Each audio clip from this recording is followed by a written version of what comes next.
Shalom, selamat malam. Renungan malam Sabda Bina Umat, Selasa 21 Februari 2023. Firman Tuhan malam ini terambil dari Galatia 2 ayat 18 sampai 21. Demikian firman Tuhan. Karena jikalau aku membangun kembali apa yang telah kurombak, aku menyatakan diriku sebagai pelanggar hukum Taurat. Sebab aku telah mati oleh hukum Taurat untuk hukum Taurat, supaya aku hidup untuk Allah. Aku telah disalibkan dengan Kristus. Namun aku hidup, tetapi bukan lagi aku sendiri yang hidup, melainkan Kristus yang hidup di dalam aku. Dan hidupku yang kuhidupi sekarang di dalam daging adalah hidup oleh iman dalam Anak Allah yang telah mengasihi aku dan menyerahkan dirinya untuk aku.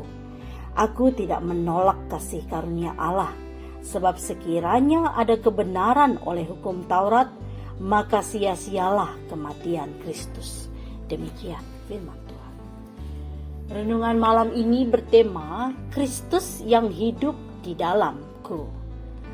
Apakah maknanya menjadi seorang Kristen? Seturut istilahnya Kristian, menjadi seorang Kristen berarti menjadi pengikut Kristus.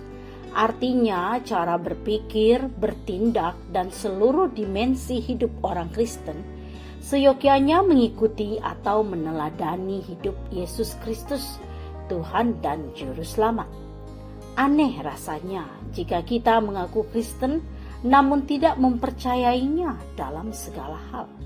Tidak benar rasanya jika kita beriman kepada Kristus, tetapi tidak menjadikannya model hidup sehari-hari. Apakah konsekuensi logis dari hal ini? Mari renungkan bagaimana cara hidup kita yang sekarang.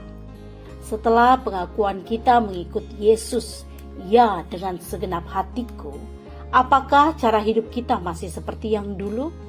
Tidak terlalu penting lagi kita membanggakan atau menyembunyikan latar belakang suku, ras, golongan, status, gaya hidup, strata sosial, dan pola hidup kita yang lalu.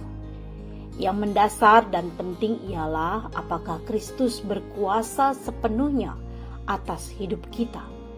Seperti kata Paulus, namun aku hidup, tetapi bukan lagi aku sendiri yang hidup, melainkan Kristus yang hidup di dalam aku. Itu berarti sikap hidup overestimate perlu kita hindari. Kristus saja telah merendahkan dirinya di kayu salib untuk kita.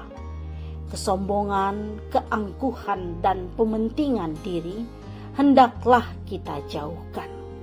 Kalaupun kita berhasil, itu semua atas perkenanan Tuhan. Demikian juga kita tidak perlu underestimate dengan keberdosaan diri sendiri. Kristus merangkul kita dengan kasih-Nya.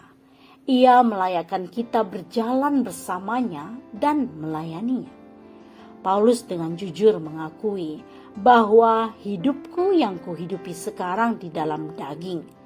Namun demikian, Paulus juga menyatakan bahwa dia hidup oleh iman dalam Anak Allah yang telah mengasihi aku dan menyerahkan dirinya untuk aku. Artinya, mari mengakui bahwa kita adalah manusia yang terbatas. Allah lah yang memampukan kita untuk dapat berkarya dan beroleh keberhasilan. Doa malam ini, hiduplah di dalam kami, ya Kristus Yesus Anak Allah, agar buah-buah Roh Kudus-Mu nyata dalam setiap langkah hidup kami. Amin. Demikian renungan malam ini, selamat beristirahat. Tuhan Yesus memberkati.